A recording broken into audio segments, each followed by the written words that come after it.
Kropsmalerindustrien som helhed er stærkt investeret i at passe kunden. Det er deres hovedprioritet.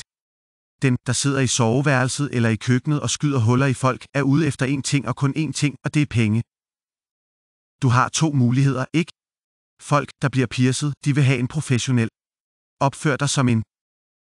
Okay, det vi skal tale om nu er sterilisering og krydskontaminering. Når det kommer til krydskontaminering, se venligst Barbers indeks for alle relevante oplysninger om dette. Det er et meget alvorligt emne, og du er nødt til at følge det op. Det hjælper også meget for dit studie. Steriliseringsmekanismerne er som følger. Vandrenser og en vakuumautoklave. En vakuumautoklave, meget flot og nem at bruge. Sæt dine produkter til at blive steriliseret i sådan noget. Du får dem i forskellige kvaliteter og størrelser. Steriliseringspose. Riv toppen af, placer den i selve autoklaven. Selve autoklaven, død let. Det er det, jeg gør, jeg putter ting i poser. Jeg vil have den steriliseret. Det vil sterilisere til 134 grader Celsius, dejligt nemt. Og den vil gennemgå cyklusen, inklusiv tørring, på ca. 20-21 minutter. Som du kan se, dejligt nem at sparke i gang. Lad det stå som det står. Den udskriver dig en kvittering for at fortælle dig alt, hvad der er foregået. Det vil også fortælle dig, om det er steriliseret eller ej. Det er det, dejligt nemt. Det, jeg skal tage dig igennem nu, er studiet og den grundlæggende opsætning af det. Det grundlæggende er, at du skal skubbe mod at have et køligt, roligt miljø. Hvis du har thrash-kildemusik på, vil det ikke bringe dig nogen vegne. Kunden kommer ind allerede hypet op. Når du får dem på sofaen, vil de bare sidde der og besvime. Med det samme, før du overhovedet har rørt dem, ro den ned. Ha' et roligt, køligt miljø. Klinisk også, fordi det er selve indtrykket, og det er den faktiske standard, du skal stræbe efter. Bare for at give dig en fin guideline rundt i studiet. Du kommer til at se på din bænk. Din bænk ruller, du har handsker på begge sider, for på et tidspunkt skal du måske arbejde på den anden side af sengen. Du har alle dine smykker ved hånden, alle dine pincet ved hånden, alle dine nåle eller dit præplaster, Sharps boks og din station. Og i bund og grund bedøvelsesmidler, hvis du rent faktisk vælger at bruge disse produkter. Selve stationen burde faktisk bære hvert eneste produkt, du ønsker at udføre den piercing ud. Nu skal vi tale om kunder. Kunder kommer i hver eneste form og størrelse. Nogle gange kommer de selv i lortet. Nogle gange kommer de faktisk ind, og de er ikke generet af den proces, der foregår. Hvis de er ved at smadre sig selv, så berolig dem. Få et grin med dem, uanset hvad der skal til for at tage tankerne væk fra, hvad de rent faktisk har gjort. Hvis de er selvsikre, så nyd det. God fornøjelse med piercing-gen. I samme åndedrag vil de også, uanset hvad, give altid en rar, positiv, selvsikker holdning fra sig. Jo mere selvsikker du er, jo mere villige er folk til rent faktisk at lade dig lege med deres kød, for at sige det helt lige ud. Hvis ulykkerne sker, og de besvimer, vil man aldrig. De kan faktisk tisse sig selv eller smide posen op i vasken. Uanset hvad, hovedprioritet, for altid navnet. Fornavnet. Tal med dem med den respekt. Fortæl dem dit navn, ro den ned. Du er ikke længere fremmed. Pinlighedsfaktoren forsvinder lidt. Oven i det skal du altid sørge for at sende den glade og positive ud af studiet. Det nytter ikke at sende nogen ud i studiet med en levende følelse af at være syg ned ad hagen. Fordi alle kommer til at sidde der. Det er deres tur næste gang, de går gennem dine kunder. Så hvilken slags holdning vil de tænke? Og hvilken slags følelser har de, når de kommer ind og de ser på dig? Højre. Genitale piercinger. Jeg har faktisk ikke tænkt mig at lære dig genital piercinger på nuværende tidspunkt. Det, jeg faktisk vil gøre, er at gøre dette med dig personligt. Det nytter ikke at slippe dig løs af flaps, dongs og alt den slags ting på dette tidspunkt. Der er dog et par ting at huske på, når du sidder og ser disse ting rent faktisk udføres. En af de vigtigste ting er først og fremmest respekt. Bare husk, det er et lukket studie. Som i vilkårene for at sikre, at ingen kommer ind ad dørene. For selvfølgelig skal du også respektere klientens fortrolighed. Og tænk også på, om han eller hende rent faktisk får det personlige, superprivate eje ud og viser det frem for helt fremmede.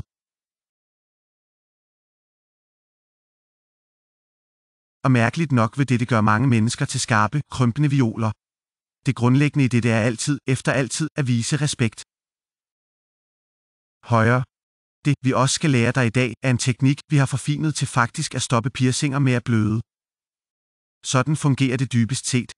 Når alle normalt laver en piercing, har piercingen og smykket nøjagtigt samme kaliber og størrelse. eller nogle gange vil folk faktisk gennembore meget større end de smykker, der er nødvendige for at sætte i.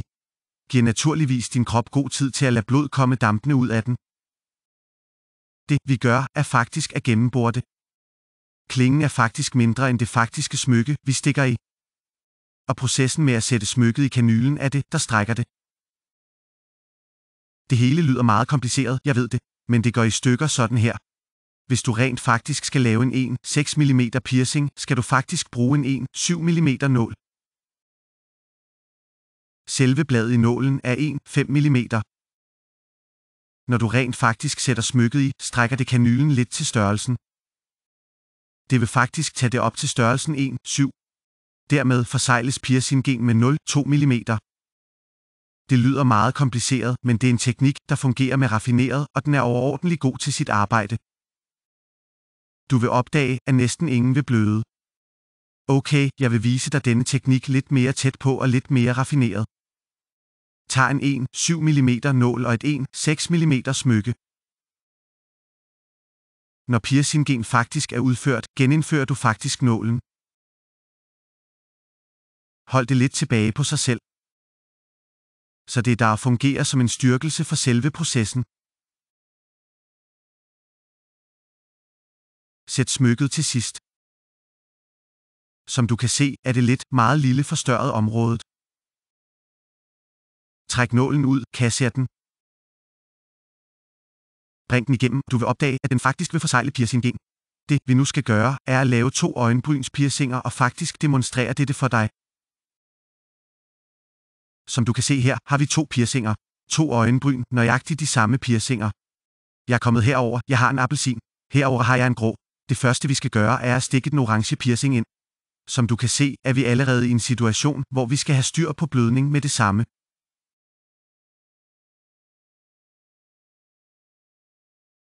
Det holder jeg lige.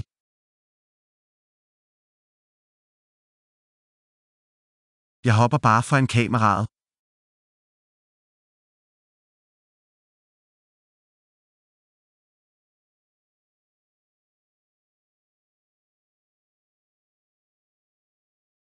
Hvis du bare kunne tage plasteret af for mig.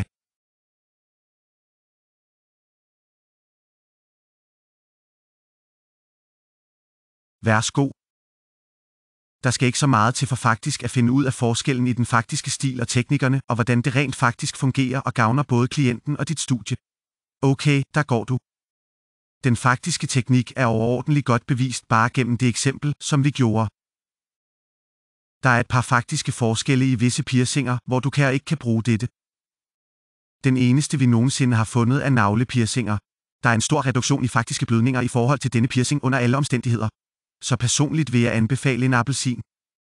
Din klient vil danse over hele sengen, og konceptet med at forsøge at udføre raffineret, stiliseret arbejde med en person, der prøver deres bedste for rent faktisk at komme ud af døren, mens de stadig bliver piercet, det er nok ikke den bedste måde at komme fremad på. Også tunge piercing. Der er ikke noget problem med at bruge denne teknik med tunge piercinger. Det eneste, du skal huske, er, fordi det faktisk er så stramt, og det strammer piercingerne op, skal du fortælle klienten, at hvis de rent faktisk misbruger piercingen i løbet af de næste par dage, overdreven snak, stofmisbrug osv., som du ikke burde gøre mod nogle outbook-klienter eller klienter, så vil det faktisk ske, at tungen bliver sort og blå.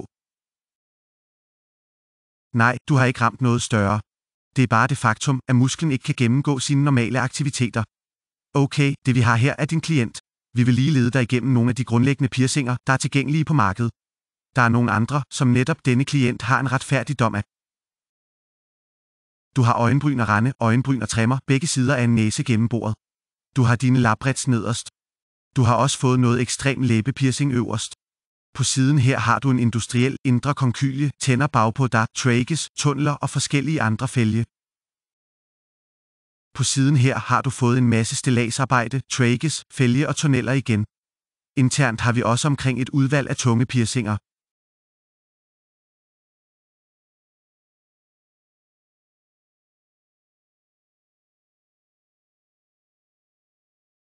Okay, det vi skal starte med her er din grundlæggende ørepiercing. Hvad du vil gøre med hensyn til at markere en ørepiercing, er altid at forestille dig øret under sig selv som en cirkel. Prøv at lave en placering i midten. Jeg har været nødt til at foretage nogle mindre justeringer i forhold til netop denne klient, som har fået et ben monteret i bunden af sit øre. Piercing i sig selv er meget flot og nemt. Når du kommer mod det med klemmerne, vil du sikre dig, at du anvender klemmerne jævnt på begge sider. Så du har ingen egentlig forvrængning på bagsiden af øret. Holder selve nålen, så den passer ind i vinklen som en pil. Pæn ren lige gennemløb. Træk nålen ud. Placer det på siden. Træk selve klemmerne tilbage, og sørg for ikke at trække kankleren ud igen. Kom tilbage til piercingen med selve nålen og den julianske ende.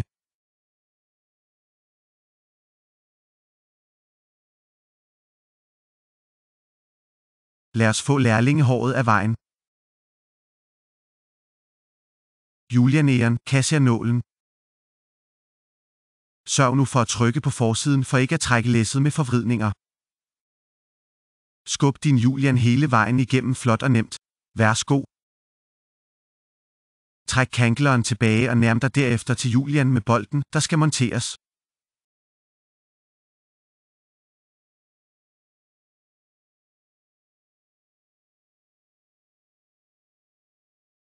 Der er det dejligt nemt, hvad du ønsker at gøre med hensyn til rengøring. Er kunden nødt til at gøre rent de næste cirka 6 uger med noget som våde stole eller saltvand?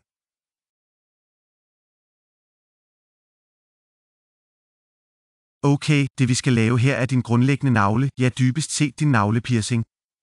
På denne særlige klient vil vi gøre det omvendt, fordi han allerede har fået lavet sin navle, som du kan se med en ring. Den første ting du skal gøre som altid er at rense området ned. Og det næste, vi vil gøre, er at forberede os til markering. Med hensyn til markering skal du forestille dig, at der er en imaginær linje, der følger hele klientens længde.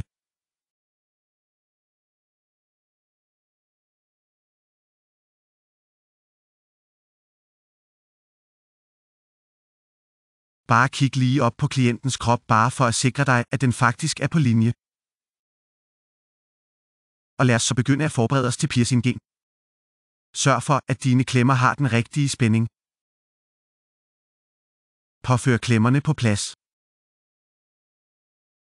Og tjek på begge sider for at sikre, at dit løb er ret godt. Gå frem med nålen. Bare placer den på den side og kontroller, hvor din udgang er. Og kør det lige igennem fint og enkelt.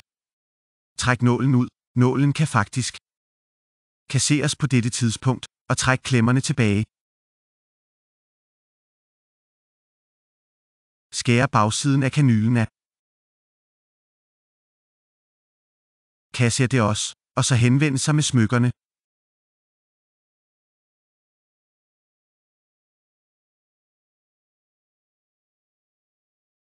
Sørg for at lægge pres på huden her, så den faktisk ikke trækker sig ud. Bare kør smykkerne fint og enkelt op. Hold fingeren på dig for at holde huden, ligesom du trækker kanylen af.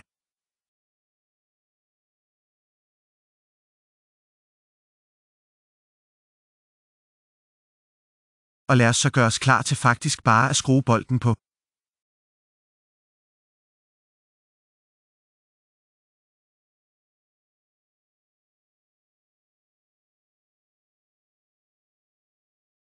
Træk huden på linje, og der går du. Lidt knogleolie siver ud derfra, men intet er for ekstremt. Det vil størkne meget hurtigt. Værsgo, du har fået en plet på omvendt navlepiercing.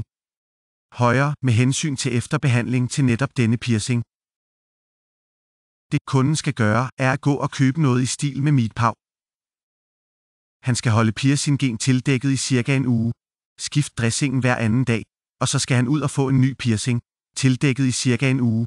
Skift dem en gang hver eneste dag i den periode. Og fra i morgen, hvis han rent faktisk begynder at påføre noget troldnød eller saltvand i cirka 6 uger, vil jeg sige.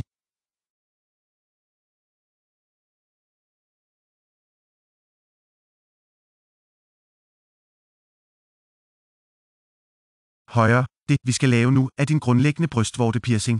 En af de mest almindelige fejl med denne faktiske piercing er faktisk at markere den for langt tilbage. Det du finder ud af, er at forlænge helingen og forårsager også for meget hudtraume i det pågældende område. Mærkningen skal egentlig bare placeres. Lige hvor brystvorten faktisk rejser sig og begynder at insinuere sig selv. På dette særlige tidspunkt arbejder vi åbenbart på en han. Hvis det er for en kvinde, er der 2 synspunkter at tage. En af de bedste anbefalinger til at spørge kunden, om det faktisk er til stranden eller til soveværelset. Hvis det faktisk er til soveværelset, er det, du skal gøre, at lægge selve piercingen ned. Årsagen er, det egentlige bryst er et væv for sig selv, og det bevæger sig naturligvis rundt i de forskellige positioner, det ligger i. Når den er markeret op, og den faktisk ligger i liggende stilling, vil den være helt lige til netop det formål. Når de endelig sidder op, vil du opdage, at det er en meget lille vridning på selve brystet, når det finder sit naturlige siddested.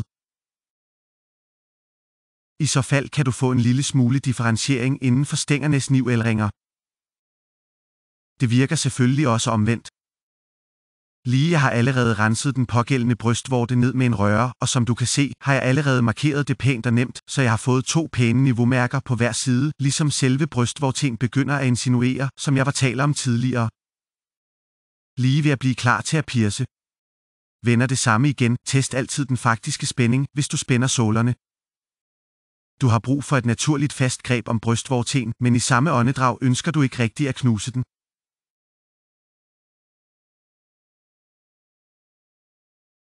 Kontroller altid, at du har mærkerne, hvor du faktisk vil have dem, og så skal du begynde at forberede dig på at tænke på at pierce dig selv.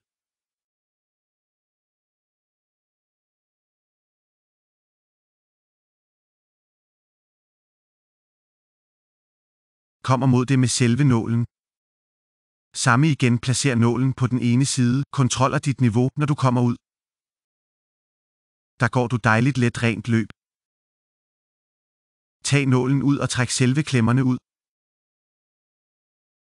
Kommer tilbage til brystvorten med selve nålen.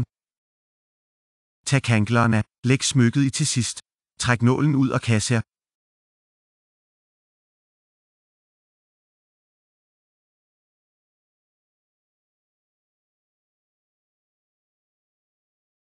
Tag let fat i huden, mens du holder trykket nedenunder, og kør smykket fint og nemt igennem. Tag kangleren af, og alt, hvad vi skal gøre nu, er bare at placere bolden på plads.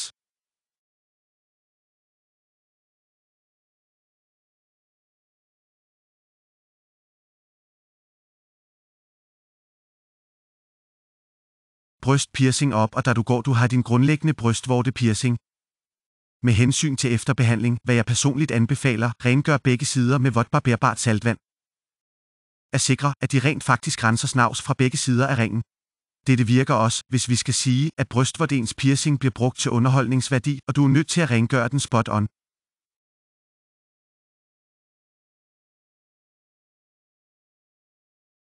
Vi skal lige lave en øjenbrynspiercing med en 6x10 mm stang. Som er normen piercing, lad os rense området ned.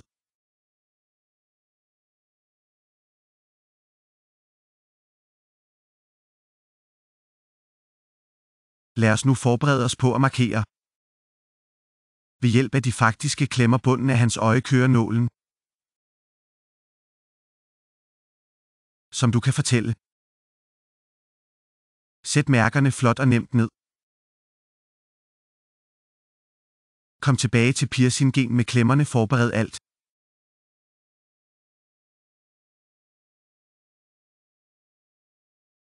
Påfør klemmerne og kontroller begge sider.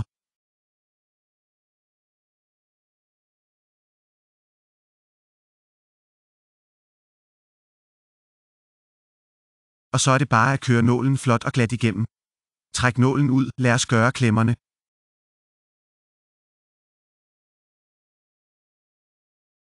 Hold med nålen og smykket.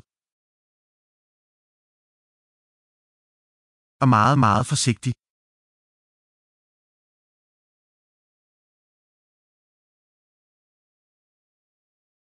Træk nålen ud. Og hold derefter dit tryk på bunden og skub stangen hele vejen igennem. Hold i toppen, bare drej kanylen af.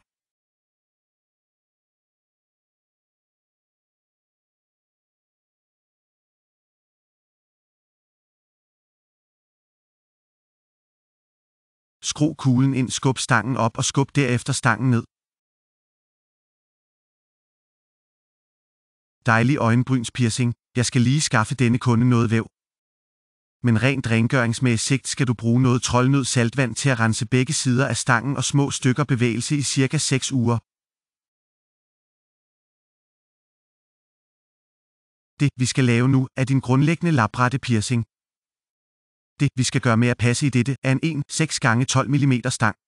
Begrundelsen er, at standardstangen er 8 mm, men hvis du skulle udskifte den første gang, det indre væv, da det er lidt blødere, vil der være en hævelse i det, og du kan faktisk opdage, at du kunne indlejre selve labretten. Hvis klienten, når først du har lavet piercingen, kommer tilbage om en uges tid og får monteret 8 mm, vil det ende med præcis det, han ønsker. Med hensyn til markering er det, du skal gøre, at visualisere et mærke, en streg hele vejen gennem ansigtet og markere passende.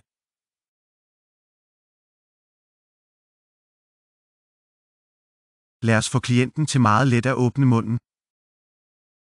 Som du kan se, følger linjen hele vejen igennem. Hvis det er lidt off, skal du bare foretage rettelserne.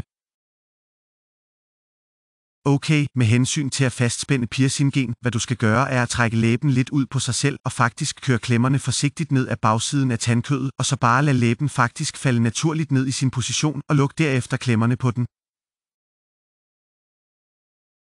Hvad dette gør, det sikrer, at der ikke er nogen egentlig forvrængning på bagsiden af selve læben. Gå frem med en nål, sæt din hånd i positionen, som om nålen er en pil. Og så et dejligt glat skub lige igennem læben. Ligesom du kommer ud bagved, så fordrej det lidt, så du faktisk ikke gennemborer hans tandkød. Træk nålen ud og fjern derefter selve klemmerne.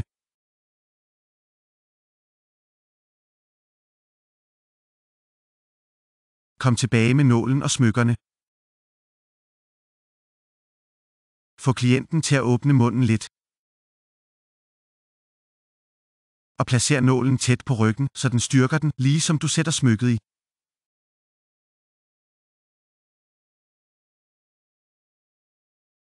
Træk nålen ud og skub derefter smykket lige igennem.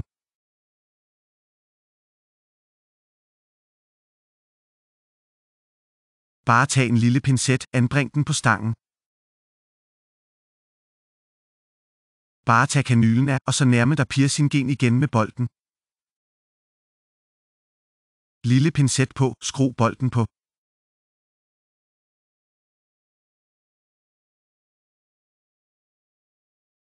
Bare få klienten til at åbne munden, tjekke din udgang. Spot on, der er du fuld af åndedræt. Som jeg sagde, skal klienten vende tilbage om en uges tid for en overgang til 8 mm. Med hensyn til efterbehandling, hvis internt, vasker han sin mund med mundskyl 1 eller 2 gange om dagen. Og eksternt med jabart saltvand i cirka, taler du om 1 måned til 1,5 måned.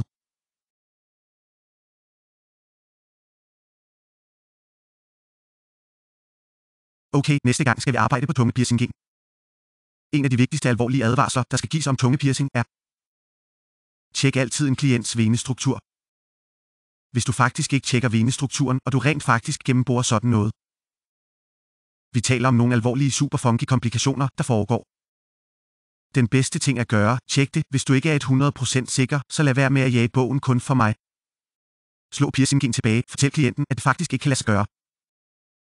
Okay, selve tungen adskilles i 2 individuelle muskler. Hold sammen i midten af det, der kaldes en septum 5. Det er faktisk her, piercingen skal placeres. Vi kommer faktisk ikke til at forårsage skade på selve musklerne. Hvis du rent faktisk fanger dem, vil du faktisk give klienten en liste. En af de første ting, du vil gøre, er at forberede dig. Tjek, at piercingen rent faktisk kan udføres, og så går vi videre med noget markering.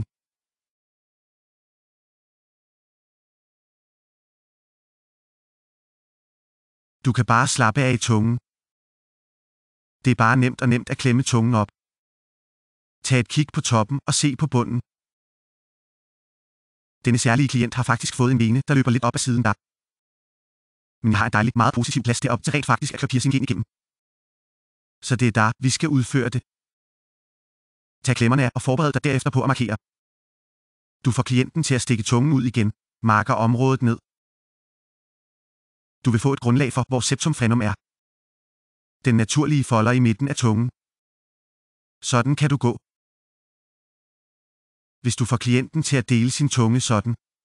Man kan se positivt i midten, at den faktisk er spot on. Og der er du, I kan forberede os og begynde at få lavet piercingen. Okay, tungepiercingen er dejlig nem. Du kan bare nærme dig klientens tunge. Dette er dejligt og positivt. Du kan se det spot on i midten. Tjek dit topmærke, nærme dig fra bunden. Man kan positivt se, hvor septum frenum er. Sæt nålen på, tjek dit mærke. Kør nålen igennem. Træk nålen ud. Fjern klemmerne. Nærmer dig piercingen igen. Med den faktiske bar, der skal sættes ind. Stik tungen ud igen. Kasser nålen. Hold din tunge tilbage for mig. Holde tryk på bunden af tungen. Bare kør smykkerne fint og positivt igennem. Hold det over toppen. Kasser stearinlyset i. Sørg for, at klienten holder tungen ude hele vejen gennem denne proces.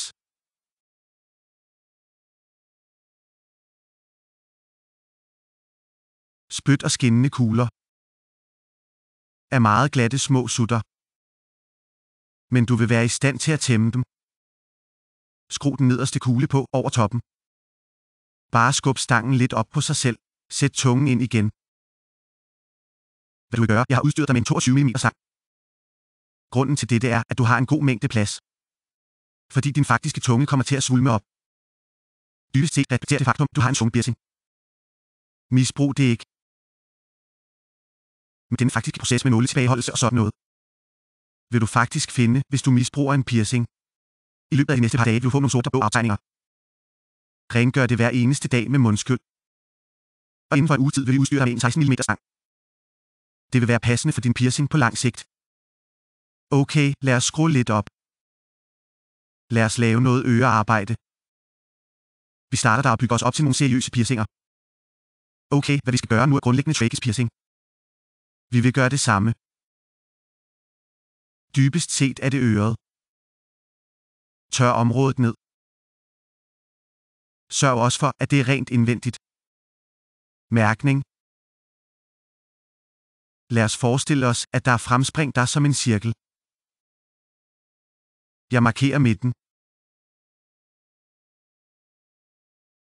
Gå til den med klemmerne. Gør din nål klar. Teknikken med piercingen er at lave et hurtigt positivt træk. Men i samme åndedrag ikke hurtigt nok, så du skal lære at stikke baghovedet på ham. Dette støder normalt kunderne. Dejligt og nemt. Klemmer på, samme igen. Piercing med datpilen. Træk nålen ud. Træk klemmerne ud. Sørg for, at du har ringen i tangen. I en dejlig nem position til faktisk at rejse tilbage igennem med lethed. Kom tilbage med nålen.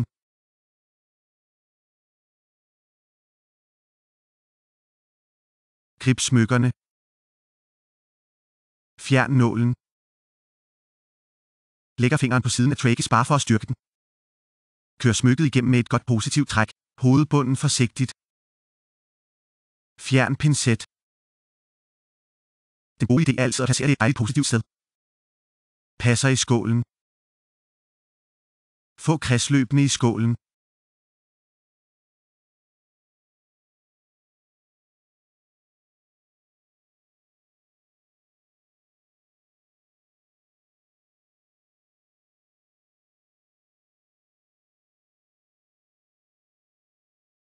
Det skal altid være positivt. Ikke for faktisk at overstresse den faktiske.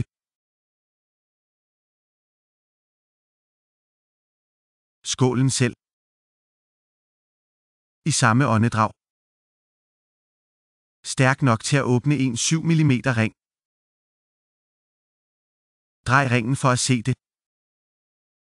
Og blot en hurtig aftørring for at fjerne eventuelle spor, der rent faktisk kan være i området. Værsgo.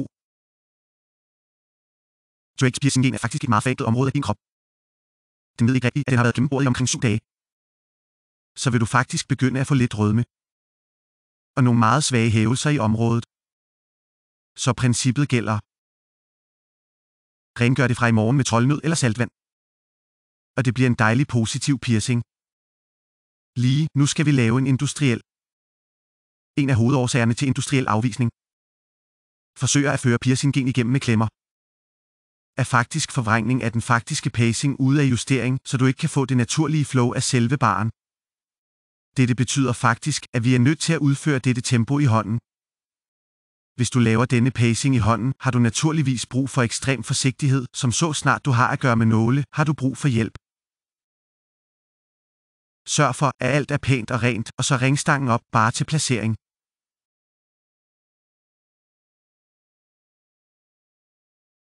Lav dine linjer for, hvor din faktiske pacing skal rejse.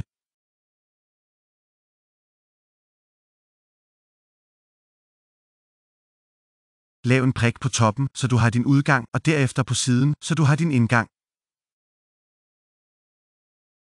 Du har et godt positivt flow i tempoet hele vejen igennem dig. Med hensyn til selve pacing, som jeg sagde før, selvfølgelig ekstrem forsigtighed, men behandle hver pacing individuelt, for i sidste ende laver vi faktisk 2 packinger.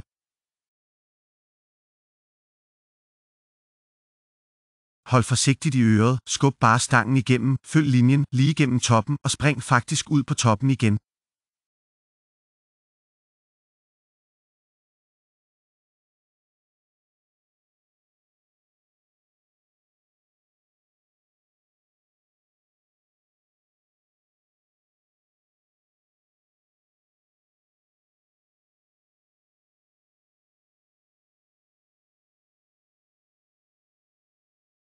Der er det dejligt nemt.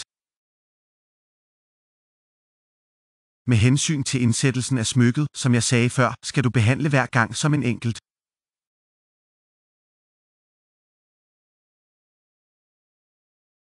Nål tilbage, fjern al luft, der rent faktisk kan være i vejen.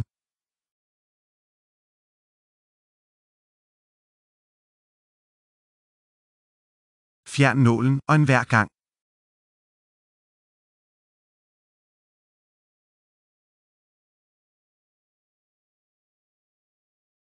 Der går du, træk det igennem.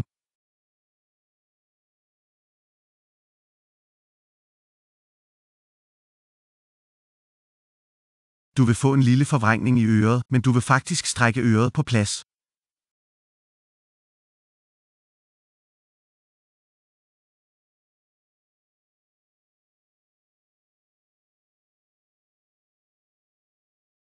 Du har faktisk brug for en lille mængde plads tilbage på stangen, fordi du vil opdage, at øret vil svulme lidt. Der går du pænt rent tempo. Sørg for, at der faktisk ikke er luft på bolden eller noget lignende. Rengøringsmæssigt, samme igen, våd skift lidt saltvand. Vær opmærksom på, at hvis du banker på en pacing, vil det faktisk påvirke den anden pacing. Fortæl faktisk klienten, at det nok er bedst at undgå faktisk at sove på det pågældende område, bare indtil det rent faktisk også renser sig selv. Okay, næste tempo, vi skal tage, er Death. Med den faktiske Death pacing er det, du faktisk skal gøre, at bøje nålen fysisk. Så hvad du skal gøre, start for neden, sæt en meget lille kurve i den. Længere oppe, let kurve i den. Bare arbejd dig hele vejen op til toppen.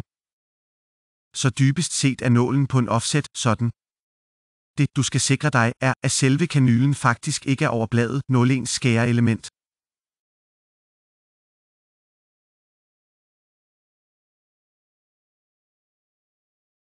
Højre, ansigt til ansigt, tør øret ud. Så nu er det let tempo, så længe du også bruger kontrol og lidt vejledning.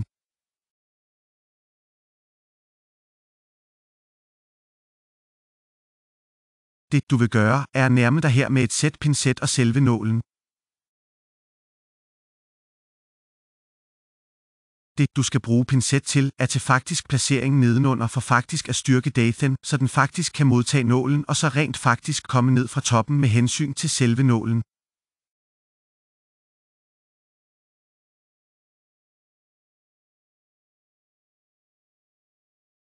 Pacing, kom igennem, dejligt nemt.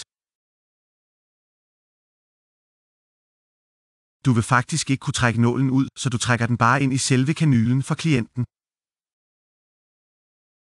Med hensyn til dette tempo, skal du være yderst forsigtig, når det kommer til tiden til at køre selve smykket igennem.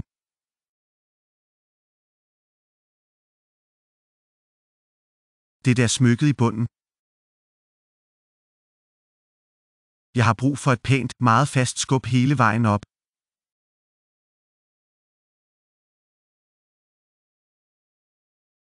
Kasser nålen. Fjern klemmerne, bare positionering, så det bliver rart og nemt for dig rent faktisk at sætte bolden på. Tag det frem, så det er meget nemmere for dig. Kom til tempoet med dine fjederringe allerede og din bold på plads.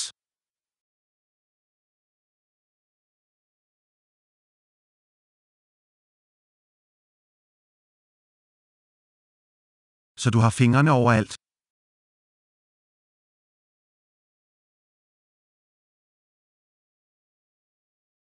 Tag klemmerne af. Der går du, depth pacing. Hvad du skal gøre, rengøringsmæssigt, samme princip som altid. Troldnød eller saltvand, begge sider af ringen og derefter en lille bevægelse af ringen vil faktisk tage selve rengøringen ind i selve området. Okay, denne særlige pacing, det vi skal lave, kaldes septum. Placer det faktisk der i næseboret. Det er et godt tempo, det kan faktisk gå med en ring eller en septumkeeper. Nogle mennesker foretrækker bare, men du opdager, at de faktisk udligner sig selv, når de rent faktisk gennemgår helingsprocessen. En af de vigtigste ting først og fremmest er at få tjekket klientens næse. Selve det bløde membranvæv, som du faktisk kan mærke, den meget, meget bløde smule mellem fingrene, er der, hvor du vil sætte tempoet igennem. Lige over det vil du faktisk mærke, om der rent faktisk er nogen brusk, der er blevet brækket i det tidspunkt, hvor du rent faktisk har fået næsen. Denne særlige kunde har det dog. Hvad du vil gøre, sæt dine første mærker på.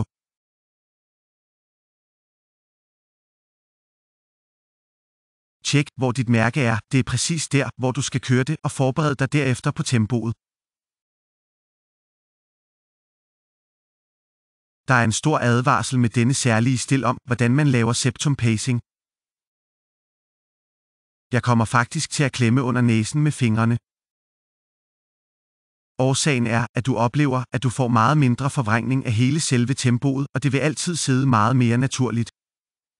Den anden side af mønten er, at du faktisk skubber en nål igennem, som vil komme ud lige ved dine fingre. Ekstrem forsigtighed, dumhed er ikke navnet på spillet. I sidste ende passer du på dine klienters faktiske helbred og også dit.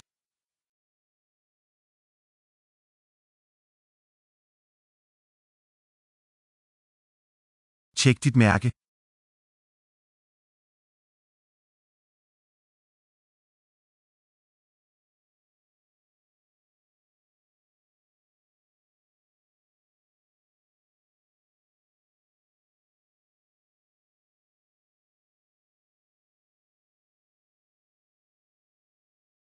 Kasser nålen. Fortsæt med nålen og ringen.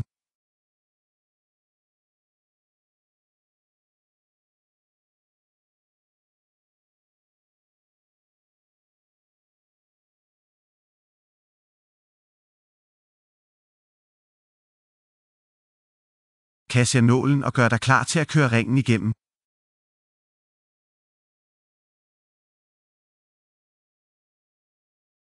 Fjern kanylen. Tag klemmerne af. Forbered selve ringen op, klar til at modtage bolden. Få bolden.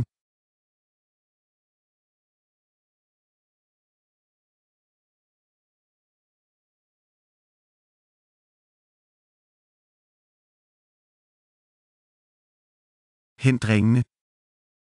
Stik dig selv ind. Jo hurtigere du kan få dette gjort, jo lettere er det for kunden. Der går du, septum pacing. Hvad du skal gøre, sørg for, at klienten renser begge sider af selve ringen og tag derefter hånd om den faktiske klients utætte øjne. Den var god. Lad os gå ekstremt. Det, vi skal gøre nu, er en næselunge. Meget, meget, meget smertefuldt tempo. Hvad kunden faktisk skal være, er klar til jobbet. Det samme som du gør. Selve packingen er en tredobbelt pacing i alt. Vi vil gøre selve indgangen og udgangshullerne synlige. Mærkningen er helt afgørende. Målingen er i orden, det har vi allerede gjort før. Vi kommer til at sætte en 22 mm stang ind. Lad os begynde at sætte nogle mærker på. Som du i øvrigt kan se, en lille vane. Sæt altid prikker på bagsiden af din hånd, fordi den sørger for, at pennen virker.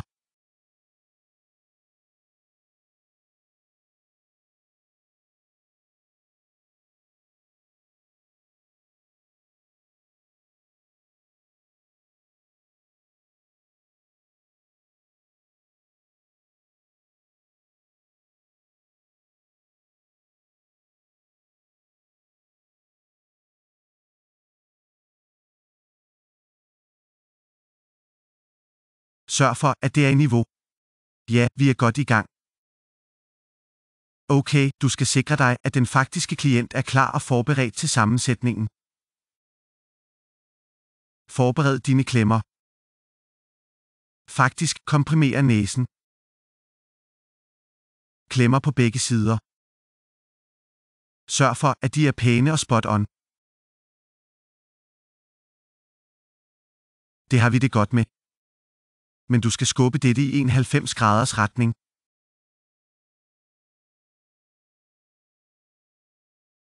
Sæt den på plads.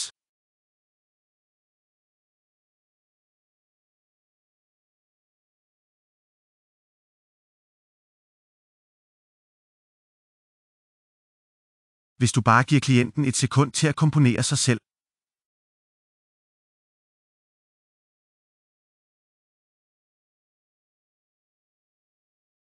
Godt gået dig. Sæt nålen i igen.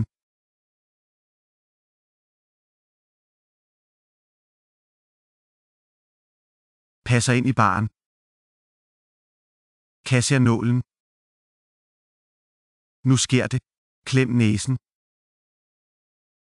Skub stangen ind. Fin positiv bevægelse hele vejen igennem. Kasser stearinlyset i.